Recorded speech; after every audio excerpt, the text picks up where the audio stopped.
Share my screen. Okay, so we go to courses. It's game development modules.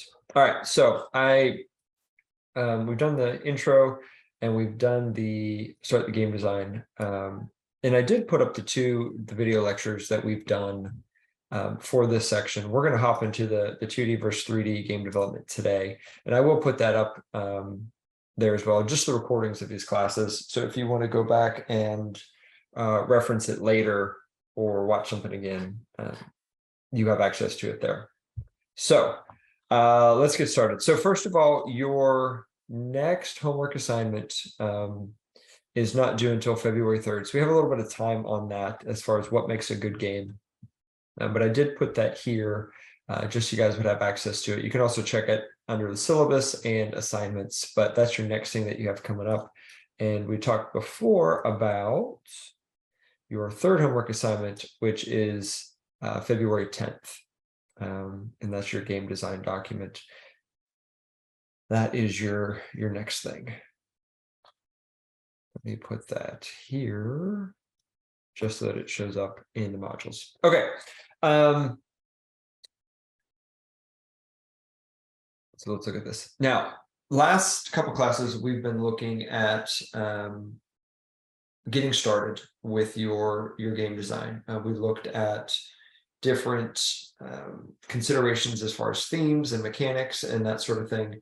And last time we looked at some sample game design documents. The idea is that we're trying to set the framework for what you should be thinking about with regards to developing your game. All right, and so we're going to continue that a little bit today when we compare and contrast the different mechanics and gameplay techniques that you'll see between 2D and 3D. Okay, and a lot of this is going to be review. None of this is going to be like brand new information. You guys have all been playing games for a while and played a variety of other games, but they will help kind of get you thinking along the right track. So we talked about this before already,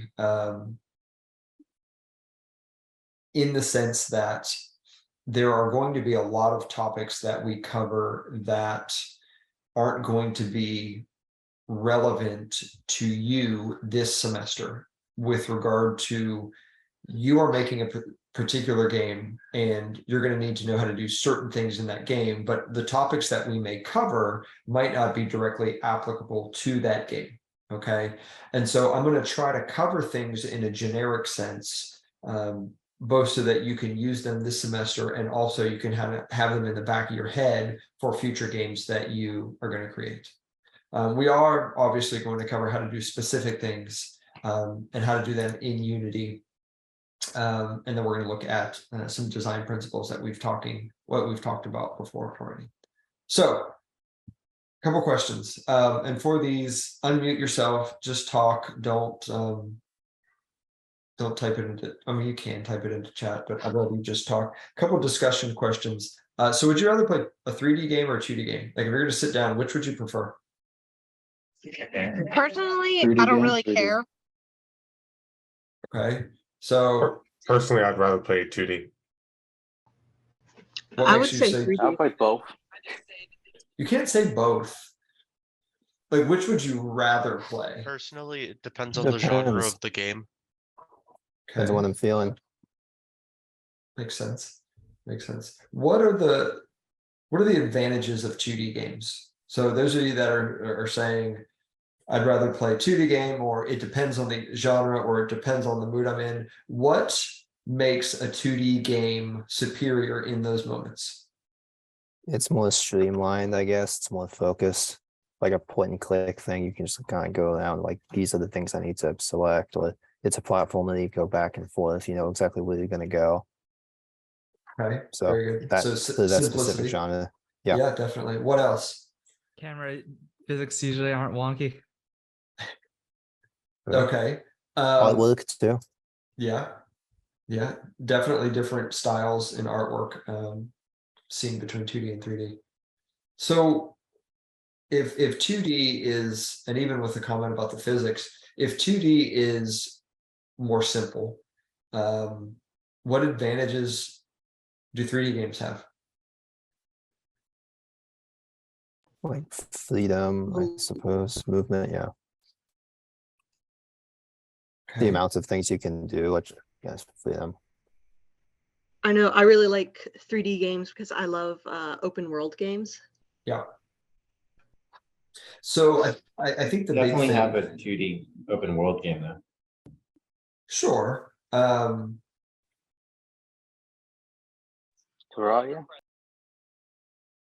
Say that again. Okay. Freedom and immersion, I think, are better in 3D. Certainly you can do different things. You can do freedom, you can do immersion in 2D, but it's just different. And I think we would all agree that one isn't necessarily better than the other, they're just different. That's why a lot of you said it depends on the situation, it depends on the game. I think certain games and certain genres are more suited to a particular type, but that doesn't mean that you can't do them in the other. Okay, and so those are the things I want to keep in mind when we're designing games. Last question here: what changes specifically from the user's perspective or the user's expectation when they are interacting with a 3D game versus a 2D game? What is your, and this can be anecdotal, it can be personal. What's the difference? I sometimes feel like people expect more realism from a 3D game, although that might have the AAA variable working in there. Okay. Yeah, I definitely think there is a general expectation of more realism when we go into 3D. It's like you can't, there's no middle ground. It's like you can do a super cartoony 3D game, but if you're going to try to make it realistic at all, then the level of realism needs to be really high if you're going to go the 3D route. Kind of adding on to that, a lot of people say in 3D games that like they like to harp on the graphics and how immersive it looks. Yeah, agreed. It's like if you're going to go 3D realistic, it needs to be super immersive, super high poly count, that sort of stuff, in order for it to be good. Like older 3D games that try to have a realistic environment don't age well, but 2D games that aren't trying to be realistic tend to age much better. And so that I think is the difference, or a difference that we've talked about. Okay. So big picture wise, Sorry. you're good. Big picture wise, the point of this is that as we are developing 3D games this semester, you guys want to focus on the things that 3D does well. Okay. All right. What are some design principles that are the same between 2D and 3D? What are some things that as a game designer, you want to make sure that you have in your game regardless of 2D or 3D? Okay. What do you mean by core mechanics, Nick?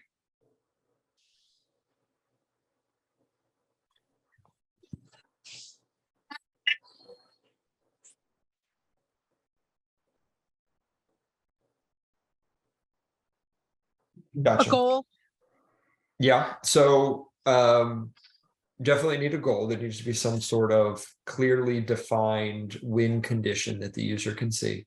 You need a core set of mechanics. Like this is the essence of the game. This is what you're doing over and over again. That needs to be clearly defined as well. Gameplay loops. This is how you regularly interact with the game. Gameplay sessions need to be kind of thought out and make sure they mesh well with the overall strategy and flow of the game. Yeah, polished controls. The controls need to be responsive. That needs to make sure the user feels like they've got good control over the character. Okay, those are all good. What about fun factors in games? What makes games fun? I guess if they're rewarding and immersive, two things I can think of. Yeah. So Challenge. rewarding, immersive, that's good. Is that easier or harder in 3D? And it comes more naturally, I guess, into what immersion does. But again, it really depends on the genre and what players' expectations are. Like if you're playing Candy Crush, you're not going to be immersed in some kind of story. You just did like, get points. I mean, hey, I'm deep into the Candy Crush story. I read the novel. It's deep. I mean, the characters, they make me cry. I've never actually played. So, hey, but Have you watched the Netflix series yet? that would make me cry for real, but not in a good way. Yeah. That's pretty good. All right. So what about engaging players? Normally, how do games engage players? Just any game. How does a game engage a player?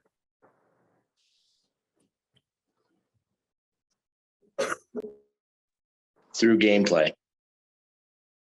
Give me an example. You could also argue like story elements engage a player. A certain mechanic makes the game interesting, Okay.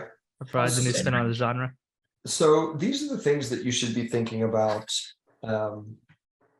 as you are developing your game. So like we've all played games and we've all had that moment. Some of us have it almost constantly, but where we played a game and for whatever reason we had to step away from the game. We had to go to class. We had to go to the bathroom. We had to eat. Whatever it is that we left the game. And we think about returning to the game and we get excited like, oh, I'm excited to come back to the game and do XYZ. Those are the things that you need to think about. Like, what is it that draws users back to a game? Challenge, I guess, like fair challenge. Okay. Challenge, certainly. Like there's something else that needs to be done. I have to do it. Okay. Yep. So So the unique experience you get from a game, because you can get a vastly different experience from playing the same game twice. yeah, absolutely. So experiencing different things. And that's kind of the heart of games itself, isn't it? Like the reason we play games is because we can't do this stuff in real life. And that's part of what makes it exciting. I'm reading chat. Yeah, and so upgrades, level system, and sense of progression. I think progression kind of summarizes all of those things.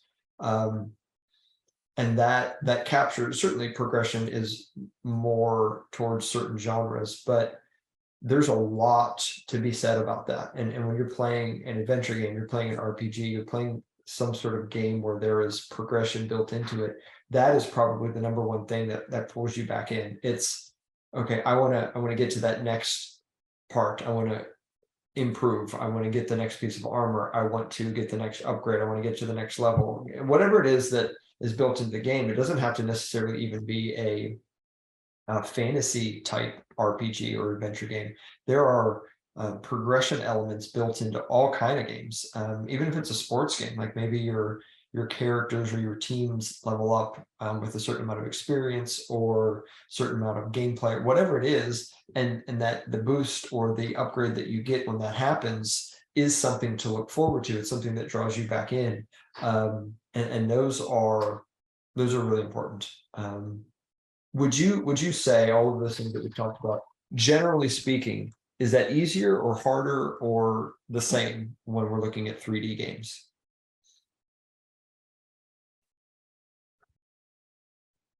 One thing I was gonna sorry. Good. Go ahead, Justin. One thing I was gonna say on that topic though was like also kind of designing for like the little actions you do that like give dopamine, like that's like another thing. Yeah, Like- it's the little things. And so Yeah. so I don't often teach intro to game development, but when I do, I always talk about trying to find like a whiteboard.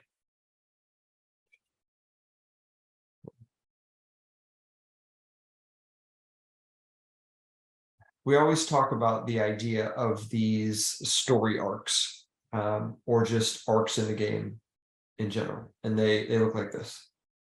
Okay, it's a very fancy drawing.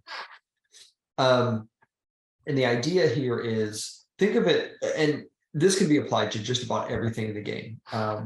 It's easier to understand it in the context of a traditional RPG. And so there are all of these arcs in the game. And so let's just take a basic leveling up mechanic. Okay. You start off the game and you're level 1. And then as you go through the level and you see your progress, you see your experience bar get closer and closer to the end, that creates this rising action. And then eventually the climax of where we get to the end of that experience bar and we level up, and then we get down here the resulting actions, okay, the resolution. This is the basic story arc. Okay, so if you take English classes, you learn how to write. Any story ever told follows this pattern.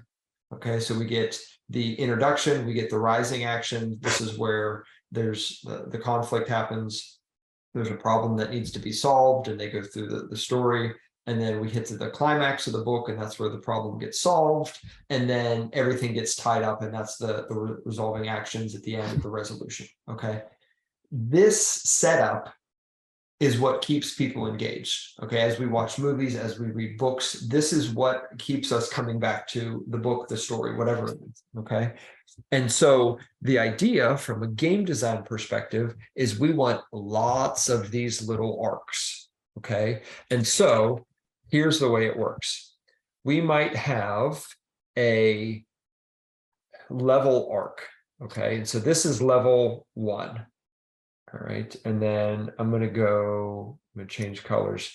And then we start off the game, and here's our level arc. And then when the user maybe gets a little bit of experience during that level arc, maybe we're going to introduce a second arc. This might be a quest arc. Okay, and so if you look at the way this is specified, let's look just at this green line for right now. This green line represents the story arc for our quest. Okay, so maybe it's something as simple as, I want you to go out and I want you to kill 10 giant rabid bears, whatever it is. Okay, and so, and this is where it, like, the crafting of the user experience comes into play. So your game starts out, and we're going to go as stereotypical as possible. So we are a little boy or a little girl, maybe young teenager, who lives in this obscure village, and you're starting out on this RPG, and start out at level 1, and the first thing you do is you go talk to somebody and you get a little bit of experience. And so our arc starts, and they say, okay, you need to go to the edge of town and do this. And so you go to the edge of town, and you've already started on the experience bar arc. And by the time we get to right here, we get introduced to our first quest. Okay, and that first quest is going out and killing those rabid bears. Okay, and as we're killing the rabid bears, we are getting experience for killing the bears. We're also making progress on the quest. Maybe we have to kill 10 of them. Okay, and we would design the game so that maybe when we're at like 7 bears, they level up for the first time. Okay, and when they level up the first time, what that does is, whenever we hit the climax of a particular arc, and we go down from there. This also represents not only the arc of that particular line, but also the excitement that the user has. Like the closer and closer we get to the climax of that particular arc, the more excited the user gets. And those rising sections are really what keep the user engaged in the game and interested in coming back later. And so what we want to do is we want to overlay these arcs so that there's always something exciting just around the corner. This is easier to do in certain genres, but take the RPG example that we're talking about right now. When the user levels up, they may look at that as, okay, I leveled up, I'm going to stop here. But they've also almost completed that quest. And so it's very easy to say, well, let me just kill 3 more bears and so I can complete the quest and then I'll be done. Okay. Then if the game is really good or sinister, depending on how you look at it, when they get to that point where they've completed the 7th bear, or maybe if we want to be really good, maybe we hard code it to where when they've killed the 3rd, maybe 4th bear, we have something drop that creates another arc.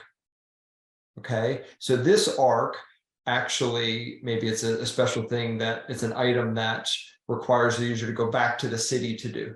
Okay, and so what we have here is we've got these overlapping arcs. And okay, we've leveled up, that's exciting, but right around the corner, we've got this quest that's almost complete. And we complete the quest, now we get to go back to the city and find out what this mysterious item is. And so we keep layering these arcs to keep the user engaged because there's this climax right around the corner that they're excited about getting to.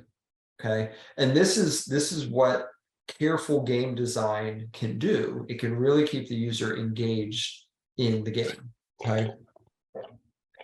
Questions on this or comments or anything like that? Is this why bosses tend to have multiple phases?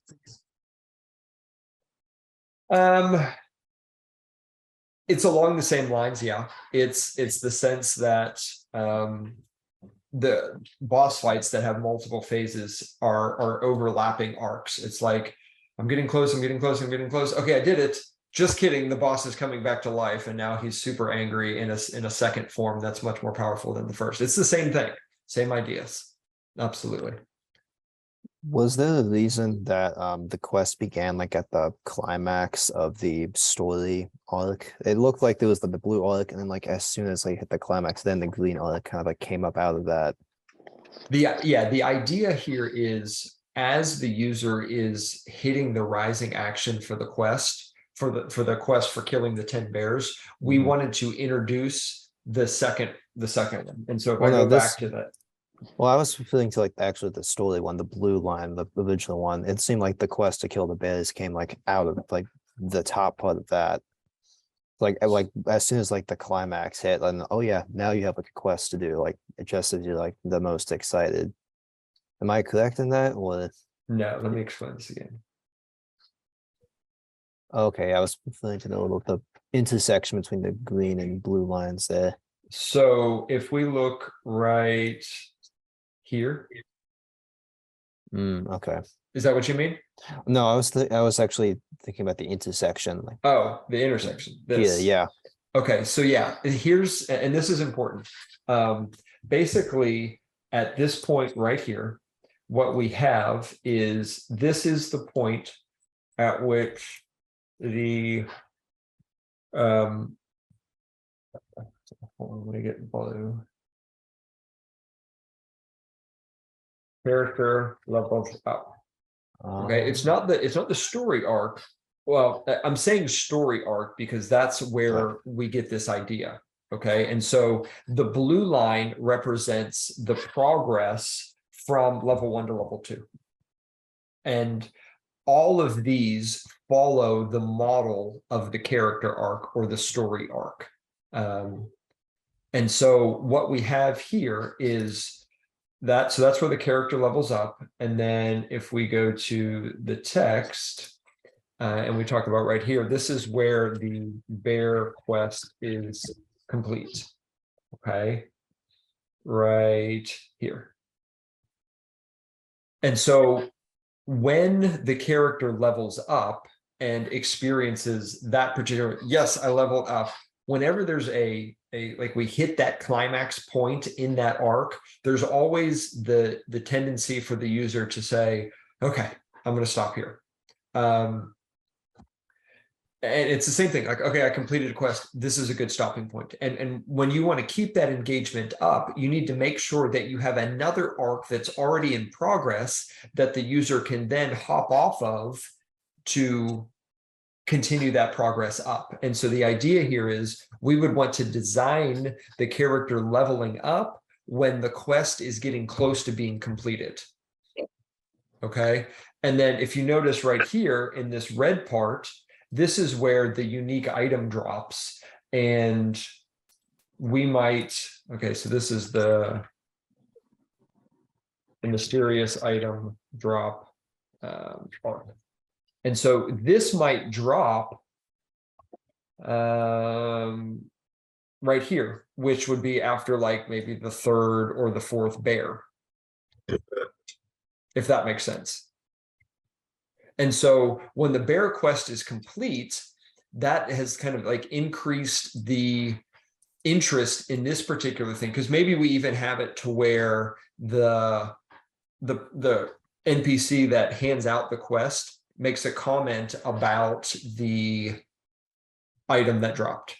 Okay. And so when the quest is finished, then the user can hop onto this red arc and go from there. And, you know, we can tie in another arc where, okay, we're also going to have another person show up and start something else. But this is the idea. And the main point I want you to take away from this is you never want to design your arcs like this. You never want to have one finish and then another one begin without anything in between. Okay, this kind of no man's land here is where we want to avoid, because these are the parts where you're like, I'm kind of sick of this game kind of thing. Like, oh, I really don't want to grind and get all of that stuff, or I don't want to start this whole process again. If you've ever played an RPG and that sense that you have when you've completed an area and you have to go to a brand new town and start over from scratch, if that feeling is daunting and it's like, oh, I've got to start this whole process all over again, then they didn't do a good job and they ended up in a situation that looks like this. Okay, what they should do is they need some sort of connection between the two. Sorry, you can't see that color. You need some sort of connection between the two so that you've got something that you're excited about that's carrying you through that first, maybe not so exciting part where you're introducing yourself to all of the different civilians in the town and that sort of thing. And you can do this a lot of different ways. You can do this by, I guess recently, whenever the Diablo 2 reskin came out, or remaster came out, they did this by having a character go from town to town with you.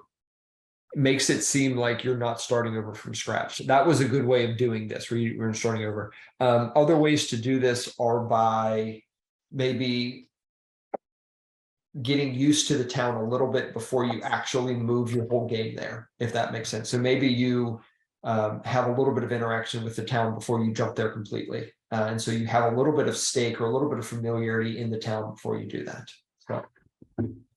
So, questions on this, comments?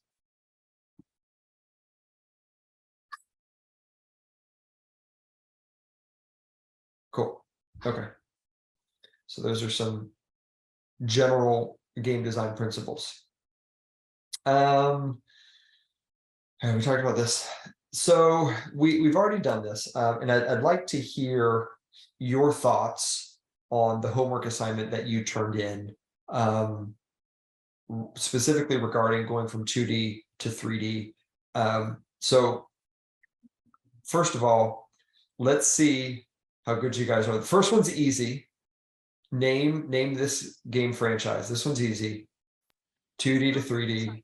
Oh, fantasy. Final Fantasy. Final Fantasy. Okay, everybody's good with this one. This one's a little bit more difficult. Who can name this one? Bionic Commando. Prince of Persia. Bionic Bionic Commando. Commando is the, who got that right? Prince it of J- Persia. No, it's not Prince of Persia. It's It's Bionic Commando. Yeah, very good. That's not kind of a more obscure game, but they did go from 2D to 3D. I remember playing this game when it first came out. This was, I'm showing my age.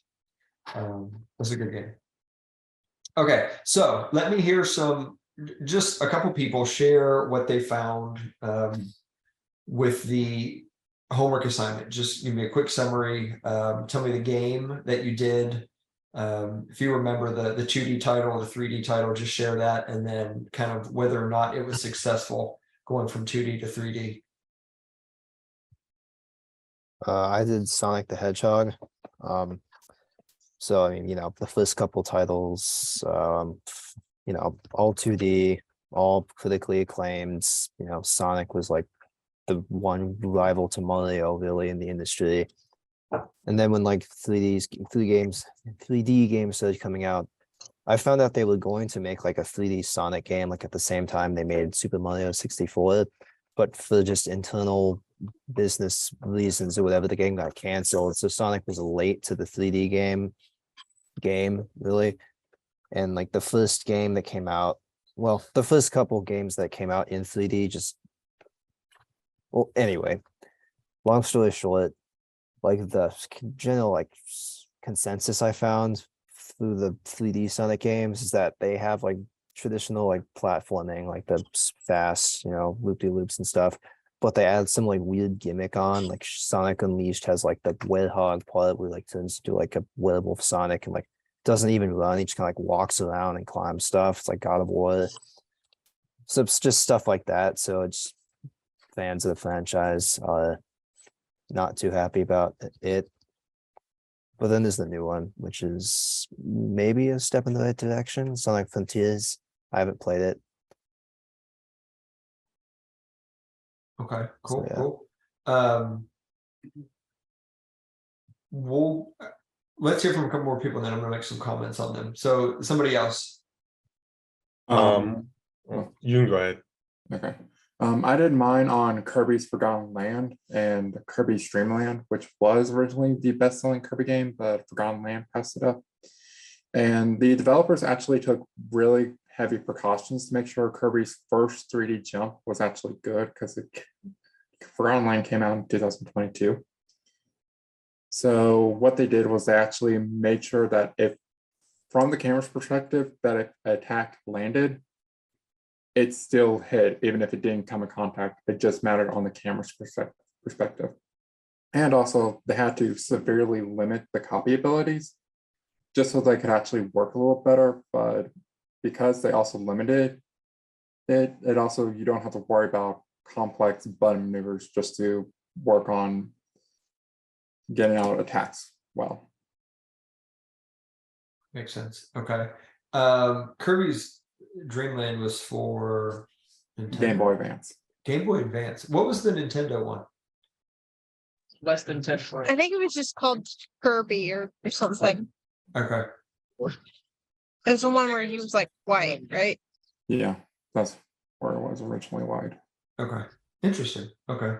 I just do not approve it, and it's I did the Legend of Zelda. I know that the or most Zelda games were critically acclaimed, like across the board, or they did well critically, but financially it was really interesting because none of the other 2D Zelda games passed the original Legend of Zelda. I locked this mix up. And that was until like Ocarina of Time, or the games I think that sold the best were Ocarina of Time, Twilight Princess, and Breath of the Wild, all of which were 3D. Which I find kind of interesting. Absolutely. Sorry about that. You can hit them for me. So A Link to the Past didn't sell well. Or it sold well, just not as much as the original game. Yeah, and that one, people have cited that one as a really good Zelda game. It just Gotcha. apparently, I mean, that was from the video I got, but it could be wrong. And if so, that's okay. Gotcha. Okay. All right. Let's do one more, and then we'll chat about these. So I Um, didn't. I'll let you do it. Now I'll let you go. all right. I did Pokemon. So with Pokemon, the first 3 generation of games were all in 2D, and then you see sort of the beginning of 3D happen in Gen 4. It wasn't a full transition. It was sort of like the main overworld was 2.5D, and some of the sprites were still 2D. And then in Gen 5, it went to full 3D environments.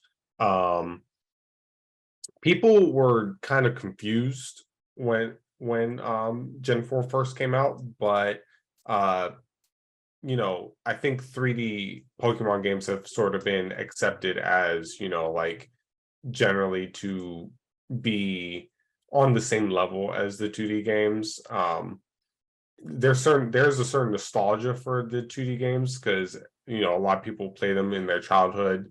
So it's hard to get over that. And with the couple latest games, they've sort of moved to like a full 3D open world type of game. Okay. And people are still sort of wrapping their heads around that one. Interesting. So big takeaways.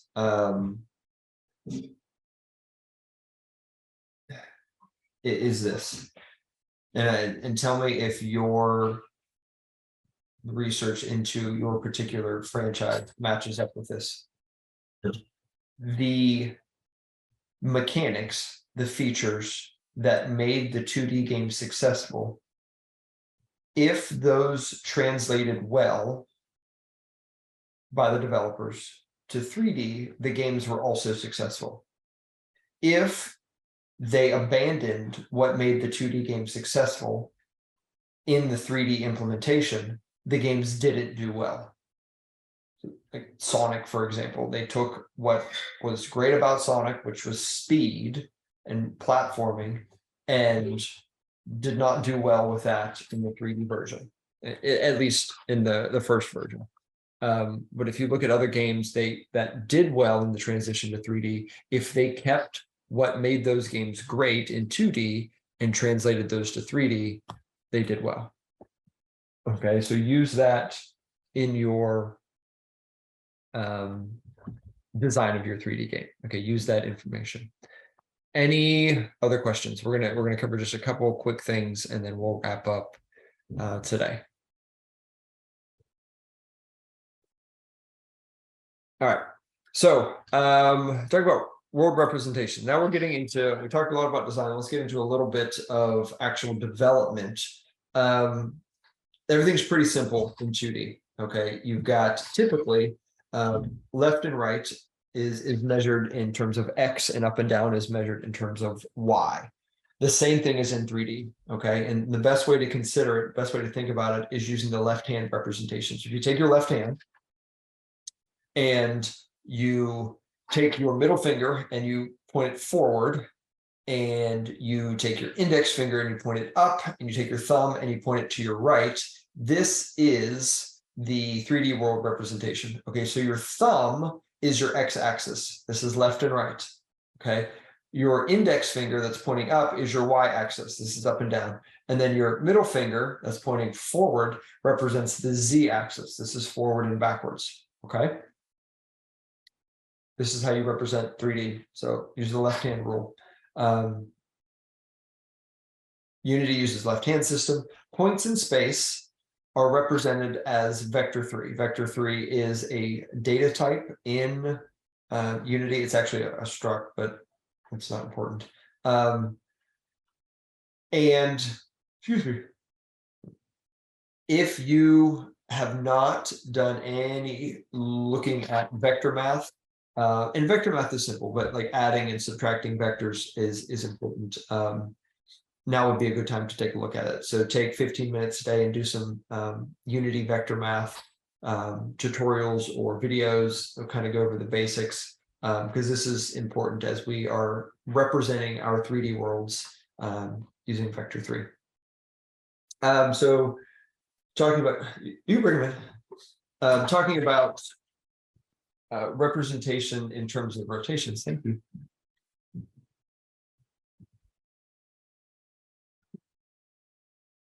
Rotations in 3D space. Okay, so 2D looks like this on the left side. Very simple. You are typically rotating around the z-axis, which is invisible, but you're rotating this way. Okay, 2D rotation, simple. In 3D rotation, it's very common to be able to rotate among any of the 3 axes that we talked about. Which is how it's done. You can rotate among any of them. Generally, the most common one is to rotate along the y-axis, and this is where we look at characters rotating left to right. You're rotating along the character's y-axis. Okay, so just thoughts about that. Cameras.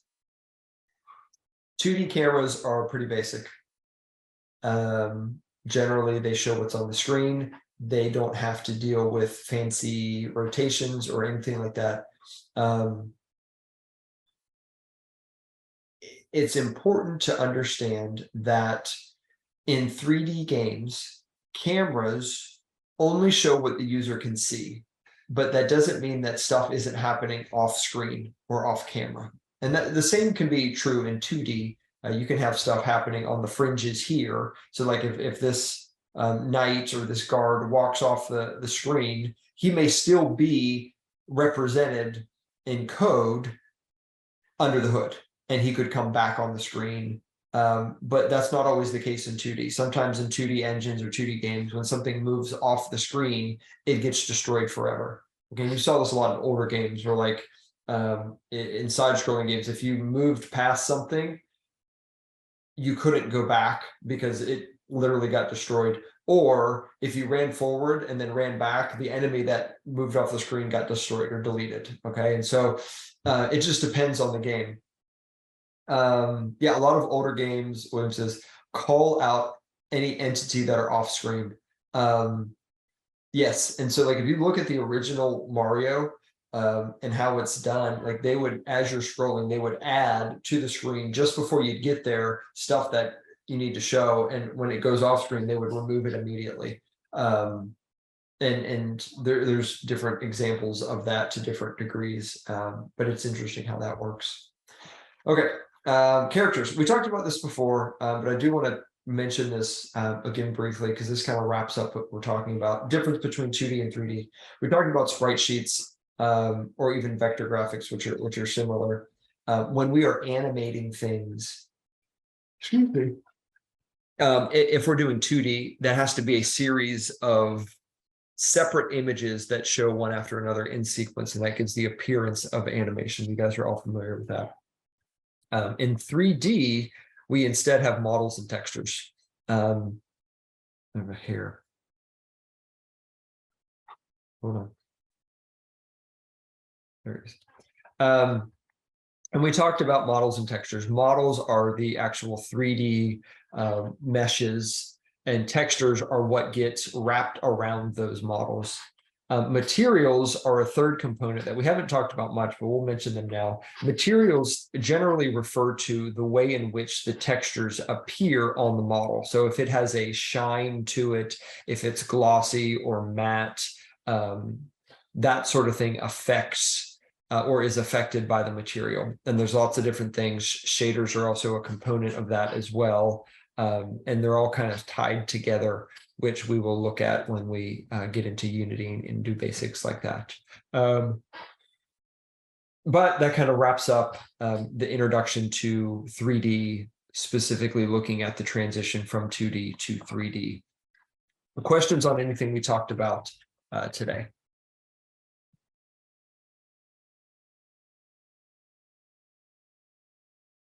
Cool. Okay. So let's talk about where we go from here. What we're going to do So that wraps up 2D versus 3D game development. And the next thing that we're going to jump into is getting started with Unity. And so we'll pick up with this on Tuesday.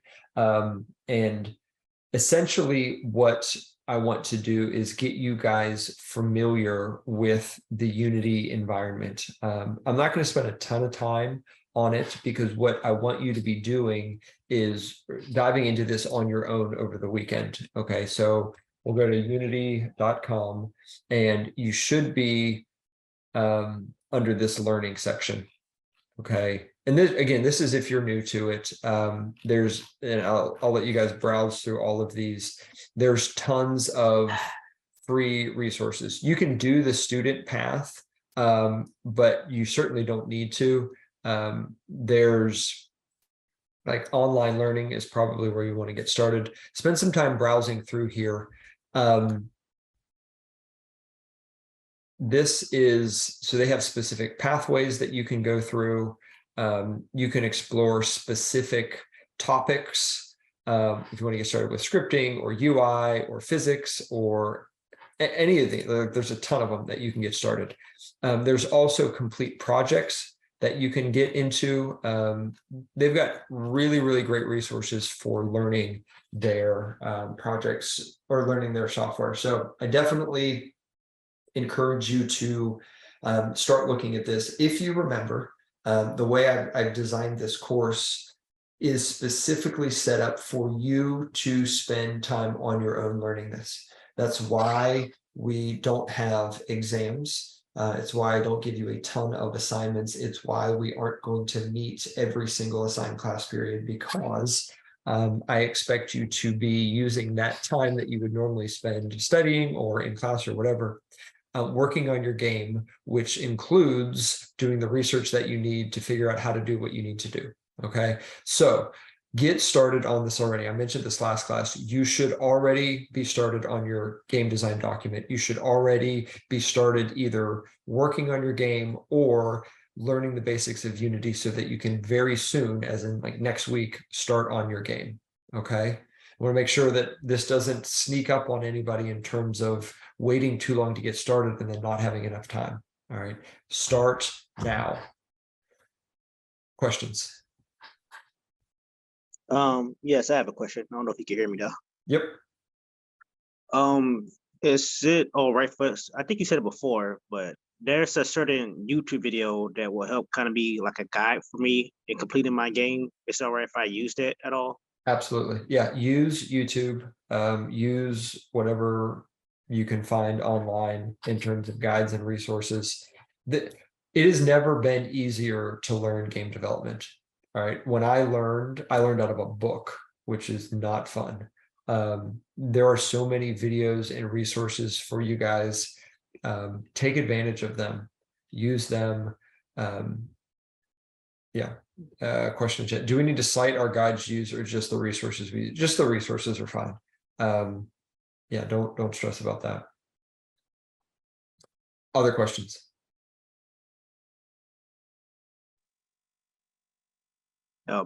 I have another one if no one else has one. Sure, go ahead.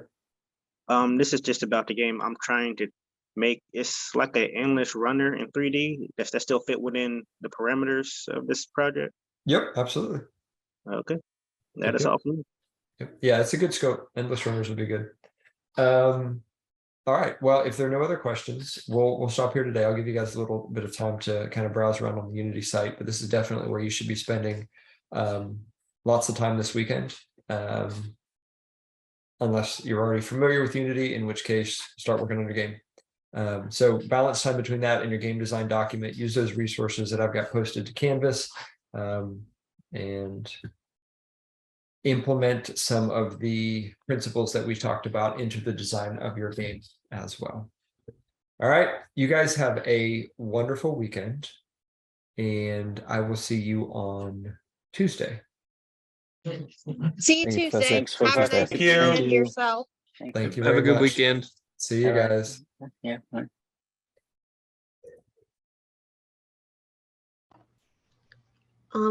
Professor, I actually have a question a little bit unrelated to this course. Sure. I'm also in the game design studio, the Capstone. Yep. And I was just wondering how, I guess, the game should compare. So, big picture, in this course, excuse me, in this course, you're creating a prototype, which Mhm. is a not completed version of a game. Are you clear on what a prototype is? Yes. Okay. In Studio, you're creating a completed game. Now, other big picture differences, in this course, you must create a 3D game. In Studio, you're free to do whatever. Okay, so you don't have to use Unity in your Studio class. You don't have to create a 3D game. You can do literally any kind of game that you want. And so there's that element to it as well. And so I designed the Studio course for it to be as hands-off as possible and really give you a chance to make the game that you've probably been thinking about for a little bit. That's the purpose. And so it needs to be complete in the sense that like you're like ready to release it almost, or ready to really show it to people, as opposed to simply being a prototype. That's the difference between the two. Okay. Cool. Yeah.